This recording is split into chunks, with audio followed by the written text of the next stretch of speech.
Rob Maness is a former Air Force officer and a Tea Party candidate for the Senate in Louisiana. He's hoping to take down Senator Mary Landrieu next year. Well, this guy decided that his main issue is going to be out-of-control spending in Washington and our debt and deficits. In fact, he says big spending, quote, puts outrageous debt on the backs of the American people and their children. He also says farm subsidies, quote, are prone to corruption, waste, fraud, and abuse, and should be phased out. And on his website, he insists that, quote, we need policies that encourage free market growth, and he rails against crony capitalism. Quote, the government should not be in the business of picking winners and losers. So he's 100% clear, crystal clear. I don't like crony capitalism. I like actual capitalism. I like the free market. Get the government out of here. It's too big. It's too invasive. We have too much debt, too much deficits, et cetera, et cetera. Well, that's funny because between 2007 and 2012, Maness took $4,958 in commodity subsidies for his farm. So understand, the dude, that was his issue. He actually brought that up specifically. Oh, the farm bill. Oh, too much corporate welfare, too much welfare in general. Cut, cut, cut. Phase it out. It's worthless. It's useless. It's useless. Anyway, where's my $5,000? Come on, pay up, guys. What do you think this is here? Come on, give me my money. Money, money, money, money, money. That is the textbook definition of hypocrisy. And I did the math on this. Food stamps is roughly $1.50 a meal. Actually, it's a little bit less, but for math's sake and to make it easier, about $1.50 a meal.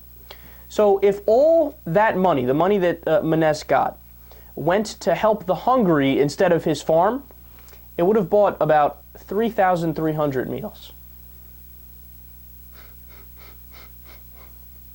That's 3 meals a day for 1,100 days, or a little over 3 years. Come on, man.